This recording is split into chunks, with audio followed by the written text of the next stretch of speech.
जय हिंद साथियों, मैं अनिल कुमार फिर से अपने YouTube चैनल में आप लोगों का स्वागत करता हूं। दोस्तों, आज का जो मेरा टॉपिक है वो आपको क्वेश्चंस ऑफ द डे के अंतर्गत जो एनालिसिस होने हैं वो है, ठीक है।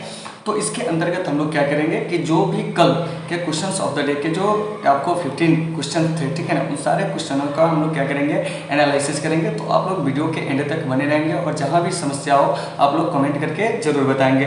तो चलिए दोस्तों, इसे शुरू करते हैं। देखिए, पहला प्रश्न क्या कह रहा है, मोहनजोदड़ो सिंधी भाषा का शब्द है का शाब्दिक मतलब है। ऑप्शन ए मृतकों का टीला, ऑप्शन बी जीवितों का टीला, ऑप्शन सी महान का टीला, ऑप्शन डी इनमें से कोई नहीं। तो इसका जो सही आंसर हो जाएगा वो हो जाएगा आपको मृतकों का टीला, ठीक है ना।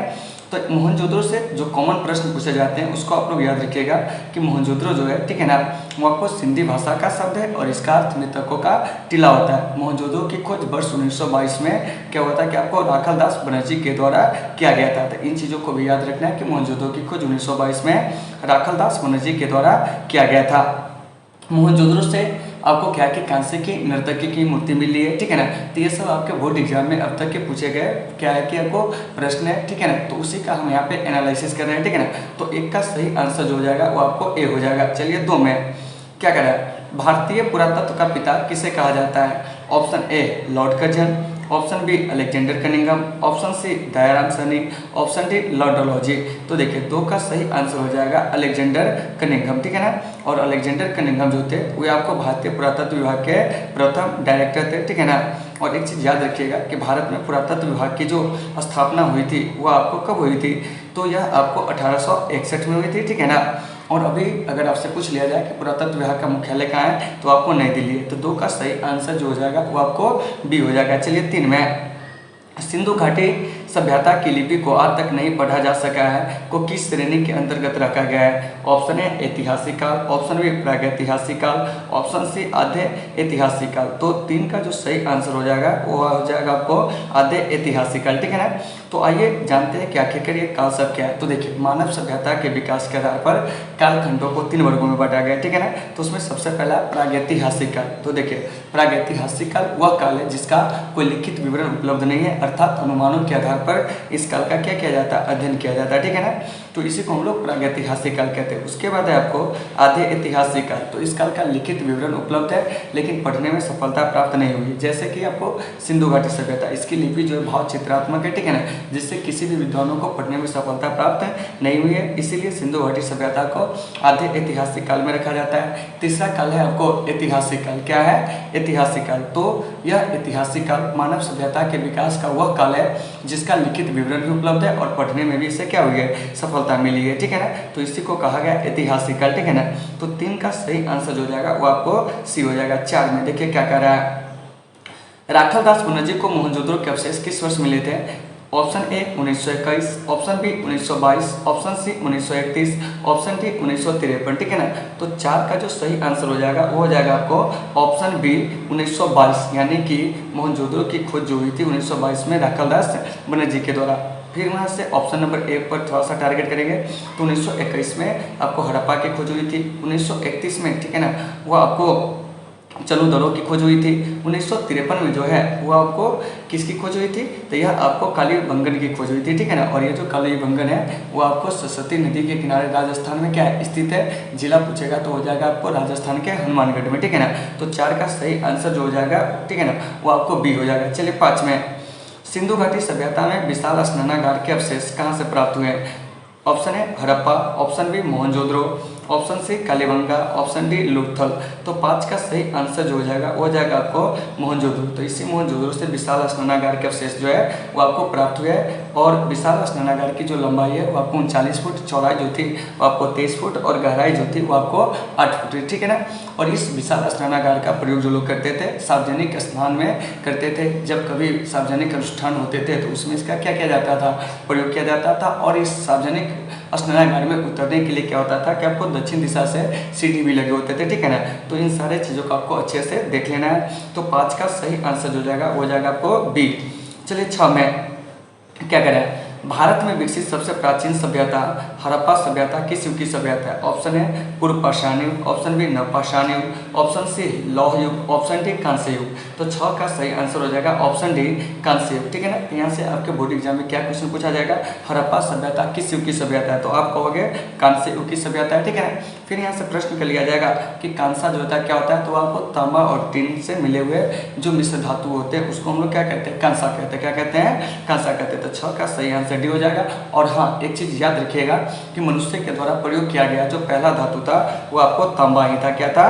तांबा ही था, ठीक है ना। 3 चीजों को भी आपको अच्छे से याद रखना है। चलिए साथ में, हड़प्पा सभ्यता का सबसे बड़ा नगर कौन था? ऑप्शन है Mohenjodaro, option B Rakhigarhi, option C Rangpur, option D Lothal. तो 7 का सही आंसर हो जाएगा आपको ए मोहनजोदड़ो, ठीक है ना। कि हड़प्पा सभ्यता का सबसे बड़ा नगर कौन था?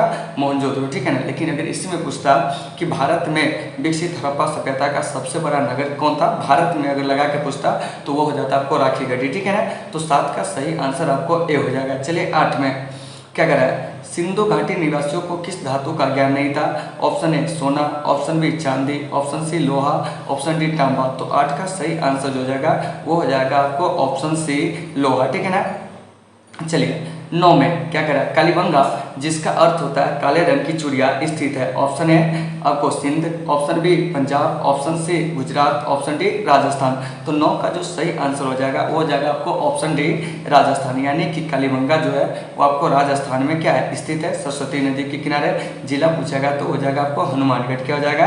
हनुमानगढ़, ठीक है ना। 3 चीज़ों को याद रखिएगा। और कालीबंगा से हल से जुते हुए खेत के साक्ष्य जो है वो आपको मिले। इसके अलावा आपको बेलनाकार मोहरे जो है वो भी मिली है, ठीक है ना। भूकंप के प्राचीनतम साक्ष्य मिले। 3 चीज़ों को आपको अच्छे से याद रखना है। चलिए अब हम बात करते हैं आपको 10 नंबर प्रश्न की। क्या कर रहा है, सिंधु घाटी सभ्यता का सबसे पहला खोजा गया नगर हड़प्पा जो किस नदी के किनारे स्थित है? तो देखिए सिंधु घाटी सभ्यता का सबसे पहला खोजा गया नगर हड़प्पा है जो आपको क्या है कि रावी नदी के तट पर क्या है, स्थित है। तो 10 का सही आंसर जो हो जाएगा वो आपको सी हो जाएगा। क्या हो जाएगा? सी हो जाएगा, ठीक है ना। रावी नदी के तट पर हड़प्पा है, ठीक है ना। सिंधु का है, सिंधु नदी के किनारे तो आपको प्रमुख नगर में मोहनजोदड़ो हो जाएगा, ठीक है ना। इसके अलावा रोपर जो है वो आपको सतलज नदी के किनारे है। तो इन चीज़ों को भी याद रखिएगा, मोहनजोदड़ो सिंधु, ठीक है ना। उसके बाद आपको हड़प्पा रावी सतलज रोपर नदी के मतलब सॉरी ये जो रोपर है वो आपको सतलज नदी के किनारे स्थित है। तो इन चीज़ों को आपको अच्छे से याद रखना है, ठीक है ना। तो 10 का सही आंसर जो हो जाएगा वो आपको क्या हो जाएगा, तो सी हो जाएगा। चलिए 11 में, सिंधु घाटी सभ्यता का बंदरगाह नगर लोथल स्थित है। ऑप्शन है गुजरात में, ऑप्शन बी पश्चिम बंगाल में, ऑप्शन सी राजस्थान में, ऑप्शन डी पंजाब में। तो देखिए ये जो सिंधु घाटी सभ्यता का बंदरगाह नगर है लोथल, ठीक है ना, वो आपको गुजरात में स्थित है, ठीक है ना। तो लोथल और सुरकत्रा दोनों जो सिंधु घाटी सभ्यता का बंदरगाह नगर है जो कि आपको गुजरात में स्थित है, ठीक है ना। तो इन चीज़ों को आपको अच्छे से देख लेना। चलिए अब हम बात करते हैं 12 नंबर प्रश्न की। क्या कर रहा है, हड़प्पा का उत्खनन किया था John Marshall, option A, option B R D Banerjee, option C Dayaram Sahni, option D Surajbhan. तो 12 का जो सही आंसर हो जाएगा वह हो जाएगा आपको कौन, तो ऑप्शन सी दयाराम सरनी, ठीक है ना। तो हड़प्पा का जो उत्खनन किया था दयाराम सरनी ने किया था, ठीक है ना। तो 12 का सही आंसर सी हो जाएगा, ठीक है ना। और दयाराम सरनी ने कब हड़प्पा की खोज की थी, तो वह आपको 1921 में किए थे, ठीक है ना। हड़प्पा किस नदी के किनारे, रावी नदी के किनारे। 3 चीज़ों को आपको अच्छे से देख लेना है। चलिए 13 में, पुरातत्व के अंतर्गत निम्न में से कौन एक नहीं है, साहित्य, ऑप्शन ए, ऑप्शन बी सिक्के, ऑप्शन सी अभिलेख, ऑप्शन डी भग्नावशेष। तो 13 का सही आंसर हो जाएगा आपको ऑप्शन ए साहित्य। क्या हो जाएगा, ऑप्शन ए साहित्य, ठीक है ना। तो इन चीज़ों को आपको बढ़िया से देख लेना है, ठीक है ना। तो देखिए पुरातत्व जो है संस्कृत भाषा का शब्द, इसको भी याद रखिएगा, जिसका शाब्दिक अर्थ नहीं होता है कि प्राचीन वस्तुओं के तत्व को क्या करना, जानना और उसकी रक्षा करना, ठीक है ना। तो उत्खनन से जो वस्तुएं प्राप्त होती है उसको हम लोग पुरातत्व कहते हैं। तो पुरातत्व के अंतर्गत साहित्य नहीं आते, पुरातत्व के अंतर्गत आपको सिक्के, अभिलेख, भग्नावशेष, खंडहर, मृद भांड, ठीक है ना, ये सारे चीज आते हैं, ठीक है ना। तो 13 का सही आंसर आपको ए हो जाएगा। 14 में, एशियाटिक सोसाइटी ऑफ बंगाल की स्थापना 15 जनवरी 1784 को किसने किया था? Option A Alexander Cunningham, option B D C Sarkar, option D option C Fleet, option D sir William Jones. तो इसका सही आंसर हो जाएगा 14 का सर विलियम जोन्स, ठीक है ना। तो सर विलियम जोन्स ने 15 जनवरी 1784 को एशियाटिक सोसाइटी ऑफ बंगाल की क्या किए थे, स्थापना किए थे।